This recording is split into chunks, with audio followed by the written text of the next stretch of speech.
September is Alopecia Awareness Month. The idea of the month is to educate and raise awareness about the impact the condition has on the lives of those living with it. Laura Mathias is a local Visible Difference campaigner. Has been living with alopecia since she was 13 and joins me now. Morning, Laura. Good morning. Good morning. So for those who might not know, just run through, what is alopecia? Of course. So alopecia is an autoimmune condition. It is totally random, but some people say that stress can be a trigger. And it's basically when your body goes into overdrive and attacks your hair follicles because it thinks they're bad for you. So that's what started happening to me at 13 when my hair started falling out in little circle patches. And I mean, just for anyone, when something like that happens, it's going to be such a shock.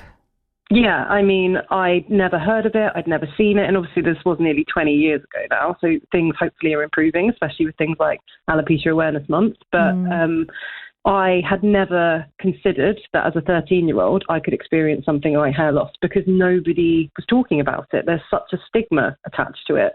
So that's why months like this are great, because if we can just start talking about it and realizing, well, when your body's doing something like that, nobody's to blame. You're certainly not to blame, and there's nothing to be ashamed of. And I mean, can you tell me a bit about what it's like living with the condition? Yeah, so it's not an overestimation to say it's completely changed the course of my life. When I lost my hair, I froze. Everything stopped. I didn't go to school for 6 months. I barely left the house. I just felt like there was no space for me in this world, which sounds really dramatic, but it's not just hair, as some people say. It has a massive impact on confidence and how people treat us. And I just, there was no representation of anyone that looked like me. So I figured, well, no one's going to understand this. And I look strange, and therefore, how can I go to school looking like this, And I now do a lot of volunteering with things like Alopecia UK, and I was chatting with their youth voice board last night, who are young people, 12 to 18.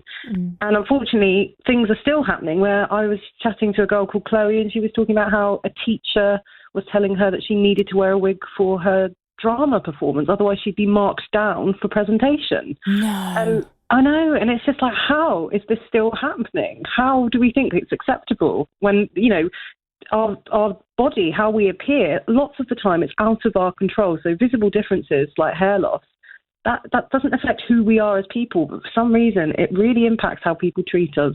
That is unreal. And I mean, you've gone through a lot to get to the point you're at now, haven't you, where you are open and happy chatting about the condition? Yeah, so this September is only my third kind of Alopecia Awareness Month where I've been out and proud. Yeah. But obviously I lived for 17 years wearing a wig and terrified of anyone noticing and not wanting to talk about it. But when lockdown happened and, I was spending more time at home and I was ditching the wig a bit more, slowly I realised, I think I've had enough now. This is stopping me doing so many things. The fact that I'm scared to answer the door to the postman in case I'm not wearing my wig, like that is impacting my life. So, I've kind of plunged headfirst into trying to live life more without my wig, but I'm not saying that's the only solution. It's just, for me, that was something I felt I needed to do because it has held me back for far too long. And we hear about, there seems to be a month for everything, doesn't there? But, the fact that this is Alopecia Awareness Month, it's important, isn't it? Why do you think it's important?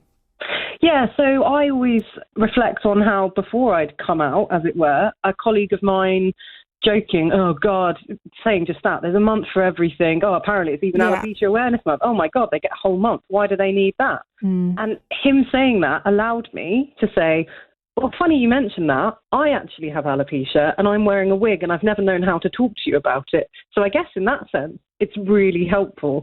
But ultimately, Alopecia Awareness Month is about showing that we can live well with alopecia, but also that we can live without stigma. So it shouldn't matter if you're wearing a wig or a topper or you've got patchy heads or one eyebrow, because that's the thing. It's things that make people look different. And when people aren't used to seeing it, they get scared and they're curious. That's why I'm always happy to chat now, because I figured I've done my hiding, so I would much rather people chat to me now. Yeah. And I mean, you've sort of gone one step further. You're a Visible Difference campaigner. So what does that involve? So I do a lot of work with a few different charities. So not just with Alopecia UK, who are amazing, but around kind of raising awareness of this term, visible difference. And that could be skin conditions, facial burns, cleft lips, anything that makes you look conditioned, any condition or mark that makes you look different. Yeah. And to my kind of big hurdle and focus at the moment is now I feel able to walk out my front door bald. It was thinking, what else am I struggling with? And for me, it's workplace. And, it's September, it's back to school, back to work at the moment. So I've convinced LinkedIn they're going to let us do a live on their page talking about some guidance that Queen Mary have released around, appearance-related discrimination in the workplace and some tips for employers on how to treat everyone equally, regardless of how they look. So we're going to be talking about that on the 20th of September, which will be good. And that's fantastic because, in schools, in workplaces, people don't always know. What you said about the teacher, that their comment was obviously just completely wrong. But there will be people that just innocently don't know how to approach subjects, what they should and shouldn't do, in quite an innocent way. So guidelines are going to be really helpful.